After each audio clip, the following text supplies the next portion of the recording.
प्यारे बहनों और भाइयों, मेरा नमस्कार स्वीकारो। देखिए, आज हम आपके लिए बता रहे हैं कि क्या हम भगवान को जान सकते हैं। तो देखिए, शॉर्ट में तो इसका उत्तर ये है कि हम नहीं जान सकते। क्यों नहीं जान सकते?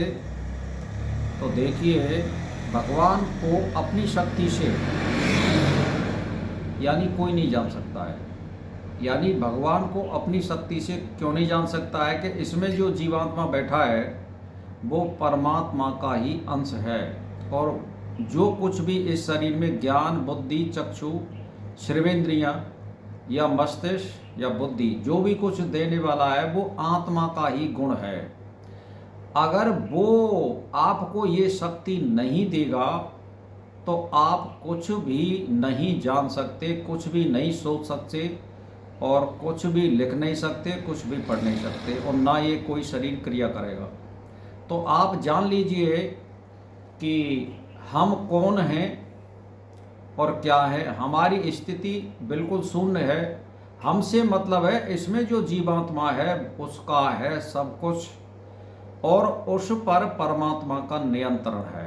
आप समझ लीजिए। तो भाई मान के चलिए हम होशियार हैं या मंद बुद्धि हैं तो वो हमारे कर्मों का फल है। यानी हमने जब से ये, यानी कहने का मतलब ये सृष्टि चली है और जो इसमें जीवात्मा आज हमारे अंदर विराजमान है ये अनादि काल से एक ही रहता है, इसमें कोई परिवर्तन नहीं होता है।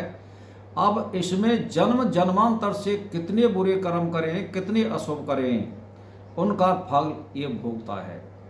तो मान के चलिए कोई मनुष्य 2-3 पीढ़ी 4 पीढ़ी तक लगातार शुभ कर्म करता है तो फिर वो अपने पुण्यों को पूर्ण तरह से छीण कर सकता है, क्योंकि कर्मों का फल भोगने के लिए जीवात्मा को इस पृथ्वी पर जन्म मिलता है। तो इसीलिए हमारी बुद्धि नहीं है तो हम जो है परमात्मा को, कहने का मेरा मतलब ये, नहीं जान सकते। भगवान के यहाँ बुद्धि के चमत्कार अथवा विविध प्रकार की सिद्धियां नहीं चलती हैं। वहाँ हमारी होशियारी और माया नहीं चलती है उसके सामने। और मान के चलिए कि बड़े बड़े भौतिक आविष्कार से कोई भगवान को नहीं दिखा सकता है। देवताओं की दिव्य शक्ति, दानवों की माया शक्ति कितनी भी विलक्षण होने पर भी भगवान के सामने कुंठित हो जाती है। क्यों? कि वहां आपकी झूठ फरेब आपके कुछ नहीं चल सकते, क्योंकि वो घट घट की जानने वाला है।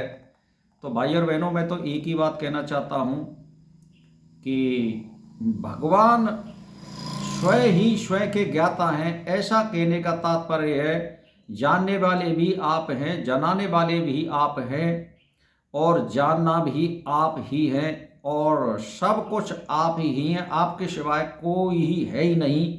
फिर कौन किसे जाने और क्या जाने।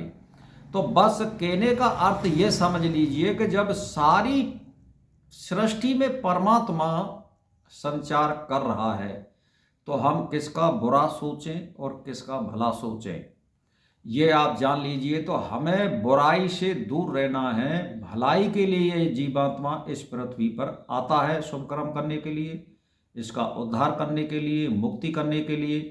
तो कहने का मेरा मतलब ये, हमेशा आप इस पर जोर दीजिए कि आप शुभ कर्म करें, परमात्मा का ध्यान और चिंतन करें। दिन और रात जब आप इसमें लगे रहेंगे तो जीवात्मा को इस शुभ कर्मों में एक तरह से आसक्ति प्राप्त हो जाती है और फिर उसी के आधार पर, गुणों के आधार पर आपका पुनर्जन्म होता है।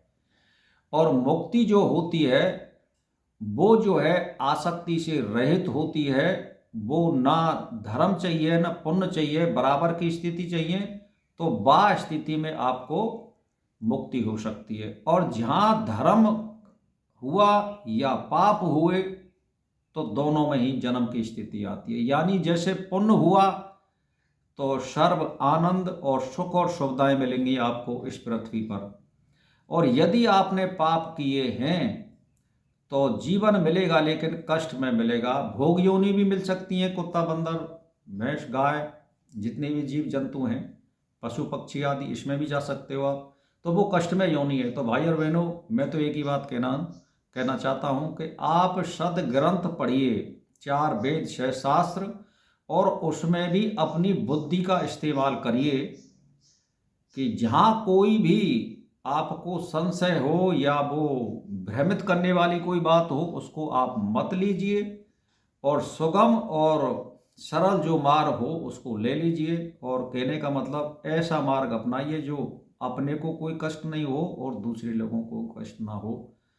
इस प्रकार का ध्यान चिंतन करते हुए और ग्रंथों को पढ़ते हुए, साधु संगत करते हुए, सज्जनों का संगत करते हुए व्यतीत करिए। और यदि आप व्यसन करने वाले से, नशा करने वाले से स्वागत मतलब ये संगत करोगे या उनके साथ रहोगे तो आप पे भी दुर्गुणों की बरसात होने लग जाएगी और आप वही बन जाओगे आप।